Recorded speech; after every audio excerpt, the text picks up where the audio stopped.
Okay बच्चों, सो आज के इस सेशन में हम लोग गोल्ड लीफ इलेक्ट्रोस्कोप के बारे में पढ़ेंगे, जो बोर्ड के पॉइंट ऑफ व्यू से बहुत इंपॉर्टेंट है और बेसिक कंसेप्ट के भी पॉइंट ऑफ व्यू से बहुत इंपॉर्टेंट है। सो बच्चों, गोल्ड लीफ इलेक्ट्रोस्कोप एक इंस्ट्रूमेंट होता है which detect the presence of charge. First of all, इसका क्या मतलब है? It is an instrument which detects presence of charge. Why we use gold? क्योंकि ये बच्चों बहुत सेंसिटिव होता है, ठीक है, और थोड़े से भी चार्ज को ये सेंस कर सकता है और उससे उसकी सेंसिटिविटी वो शो कर सकता है, इसलिए हम गोल्ड का यूज़ करते हैं, नथिंग एल्स। तो गोल्ड की बहुत ही थिन लीफ आप बोल सकते हो, उसका हम यूज़ करते हैं। तो गोल्ड लीफ इस दिखता कैसा है? सो ये किस तरीके का चैम्बर होता है जिसको हम वैक्यूम, जिसके अंदर हम वैक्यूम क्रिएट करके कर देते हैं, ठीक है। This is the chamber, okay. इस ये वैक्यूम होता है एंड यहाँ पे कंडक्टिंग रॉड यहाँ से यहाँ तक लगा देते हैं और ये एक नॉब होता है यहाँ पे, ठीक है। इस तरीके का होता है, आइसोलेटेड इवैक्यूएटेड चैम्बर होता है। तो ये वो वैक्यूम होता है अंदर,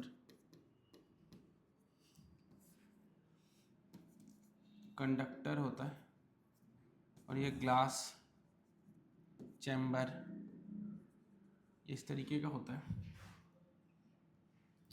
और गोल्ड लीफ यहाँ पे ऐसे लगी होती है, ऐसे इस तरीके से लगी होती है कि इसके अबाउट ये मूवमेंट कर सकती है, इसके अबाउट ये मूवमेंट कर सकती है, इसके अबाउट, इस पॉइंट के अबाउट। तो अगर प्लस प्लस चार्ज होगा, प्लस प्लस चार्ज, तो ये इस तरीके से दिखेगी, ठीक है। खैर वो हम देखेंगे बाद में कि कैसा दिखेगा नहीं दिखेगा, इसलिए मैं अभी चार्जेस इसमें से हटा देता हूँ,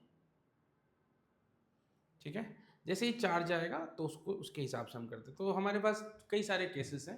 पहला केस है कि हम किसी चार्ज्ड बॉडी को इसके नॉब के पास, यहाँ जो नॉब है यहाँ पे ला के हम इंडक्शन इफेक्ट करेंगे और कई टाइम तो हम इसको टच कराएंगे। सो इसके डिफरेंट केसेस हैं। लाइक पहला case, first, when a charged body placed near knob. इसमें दो केस बनेगा बच्चों कि ये आपका ग्लास चैम्बर था, ग्लास चैम्बर था और ये यहाँ पे नॉब था इस तरीके से, और इस नॉब में हमारा क्या लगा हुआ था? गोल्ड लीफ लगा हुआ था। तो यहाँ पे अगर मैं कोई ऐसा बॉडी लेके आता हूँ जिस पे प्लस चार्ज होगा, ठीक है, तो लीफ पे कौन सा चार्ज जाएगा ये हमें बताना है। तो अगर आप यहाँ पे प्लस लेके आते हो तो ये जो कंडक्टिंग बॉडी है यहाँ पे, इस पे माइनस माइनस चार्जेस डेवलप हो जाएंगे और इस माइनस की वजह से यहाँ पे इंडक्शन इफेक्ट क्या हो जाएगा? Plus plus. तो ये जो गोल्ड लीफ है ये डाइवर्ज हो जाएगा, और डाइवर्ज होने का मतलब है कि इस सरफेस पे चार्ज जनरेट हुआ है। तो अगर प्लस चार्ज होगा जिसको हम लेके आएंगे, मतलब इंड्यूसिंग बॉडी अगर पॉजिटिव वाला होगा तो लीफ पे भी पॉजिटिव चार्ज होगा, जबकि नॉब पे निगेटिव चार्ज होगा। सेकेंड पार्ट इज,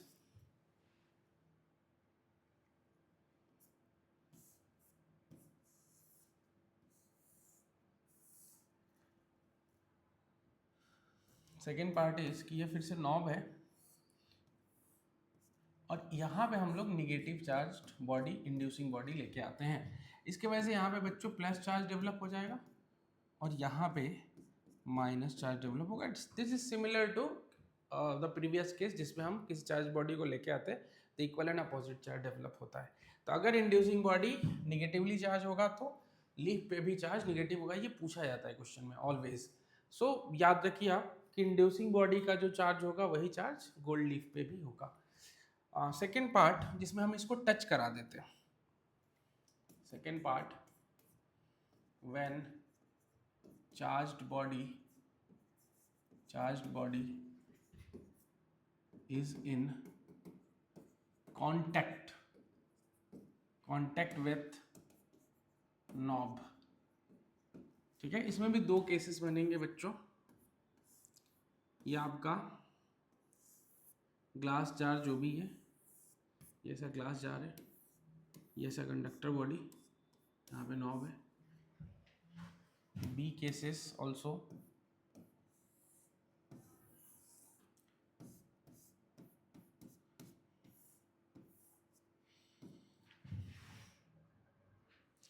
तो यहाँ पे हम लोग एक बॉडी लेके आते हैं प्लस चार्ज का और इसको टच करा देते हैं।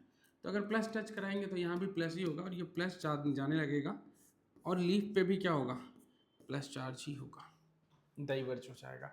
अगर मैं यहाँ पे निगेटिव चार्ज बॉडी को टच करा दूँ तो यहाँ भी निगेटिव होगा और ये फैलते फैलते लीफ तक भी चला जाएगा और निगेटिव चार्ज शो करेगा, मतलब फिर से क्या हो जाएगा, डाइवर्ज हो जाएगा। ये बात आप लोग समझ लीजिए कि जिस टाइप का चार्ज होगा उसी टाइप का चार्ज वहाँ पे आता है, पिछले वाले केस में भी और इस वाले भी केस में। चाहे आप इस केस की बात करो चाहे इस केस की बात करो, दोनों में जिस नेचर का चार्ज यहाँ पे होगा एक्सटर्नल बॉडी का, उसी नेचर का चार्ज हमारा वहाँ तक ट्रेवल कर जाएगा, वहाँ तक इंड्यूस हो जाएगा।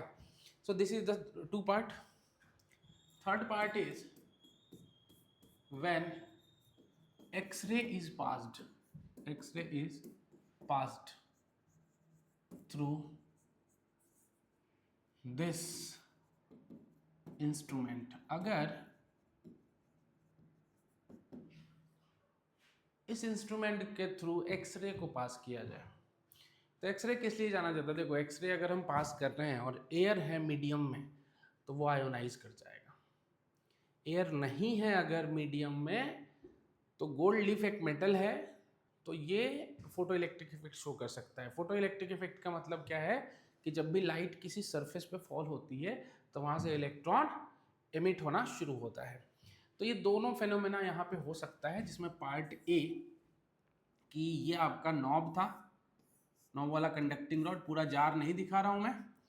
तो अगर यहाँ से एक्सरे आप पास करोगे, एक्सरे, और सपोज ये एयर है, मान लो कि उस ग्लास चैम्बर को हमने ओपन रखा है सो दैट कि वहाँ एयर हो, तो यहाँ पे बच्चों जो भी चार्ज होगा, सपोज यहाँ पे प्लस प्लस पहले से था, तो एक्सरे क्या करेगा, आयोनाइज कर देगा।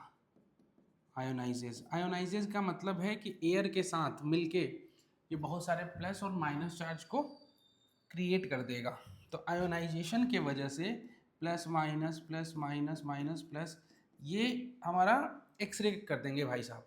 तो अगर पहले से पॉजिटिव चार्ज है तो ये निगेटिव को अट्रैक्ट कर लेगा, सिर्फ निगेटिव को अट्रैक्ट करेगा, तो इसका चार्ज कम होगा। निगेटिव को अट्रैक्ट करेगा तो निगेटिव पॉजिटिव मिलके चार्जेस कम होंगे, तो चार्जेस कम होंगे तो ये पहले कन्वर्ज करेगा। बात आई कि नहीं समझ में? तो इस केस में पहले से अगर पॉजिटिव है, initially if leaf was positively charged then it will converge। ये कन्वर्ज होगा, एंगल दोनों के बीच कम होगा। देखिए तो ये एंगल होता है ना, ये एंगल जितना ज़्यादा एंगल होगा उतना अमाउंट ऑफ चार्ज को इनिशिएट करेगा या शो करेगा। अगर इनिशियली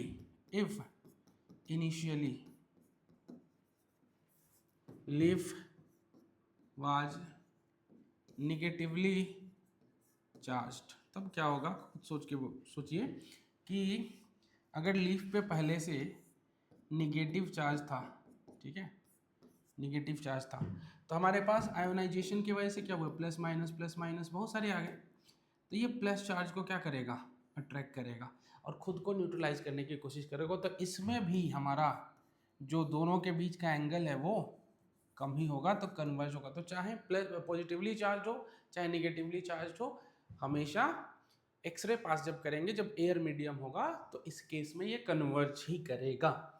तो ये हो गया आपके थर्ड का सेकेंड केस। नेक्स्ट इसी में fourth, when x-ray passed through instrument and vacuum is maintained,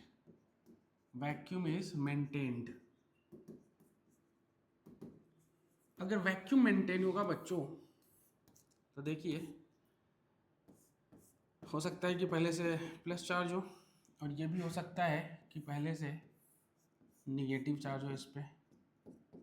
और वैक्यूम अगर मेंटेन है तो यहाँ पे फोटो इलेक्ट्रिक इफेक्ट, जिसको बोलेंगे पीईई, फोटो इलेक्ट्रिक इफेक्ट्स, ये आपको दिखेगा। मतलब जैसे ही हम यहाँ से एक्सरे पास करेंगे, एक्सरे, और जैसे ही यहाँ से एक्सरे पास करेंगे, दोनों ही डिफरेंट केसेस है बच्चों। आपको बताना है कि डाइवर्जन होगा कि कन्वर्जन होगा, कन्वर्ज करेगा कि डाइवर्ज करेगा। तो एक्सरे जैसे पास करेंगे तो फोटो इलेक्ट्रिक इफेक्ट का मतलब क्या है कि यहाँ से इलेक्ट्रॉन का बाहर निकलना। तो इलेक्ट्रॉन बाहर निकलने का मतलब पॉजिटिव चार्ज यहाँ पे बढ़ने लगेगा, तो मोर डाइवर्जन होगा, मोर डाइवर्ज। कहाँ पे? अगर पॉजिटिव चार्ज पहले से है तो। यहाँ पे इलेक्ट्रॉन निकलने का मतलब यहाँ पे पॉजिटिव चार्ज एक्यूमुलेशन होने लगेगा। मतलब पहले से निगेटिव चार्ज था, अब वो पॉजिटिव हो रहा है। पॉजिटिव हो रहा है मतलब टोटल चार्ज की वैल्यू क्या हो रही है? कम हो रही है। You know the angle between leaf is depends on magnitude of charge. So अब चार्ज डिक्रीज होने लगेगा, तो ऐसे केस में कन्वर्ज होगा, कन्वर्ज। और कन्वर्ज होने के साथ जैसे जैसे सारे इलेक्ट्रॉन को हम निकाल लेंगे तो ये न्यूट्रलाइज भी हो जाएगा, और न्यूट्रलाइज होने के बाद और अगर इलेक्ट्रॉन निकालते तो प्लस चार्ज बढ़ने लगेगा, और प्लस चार्ज बढ़ने लगेगा तो फर्स्ट क्या होगा? Converge, first converge then diverge.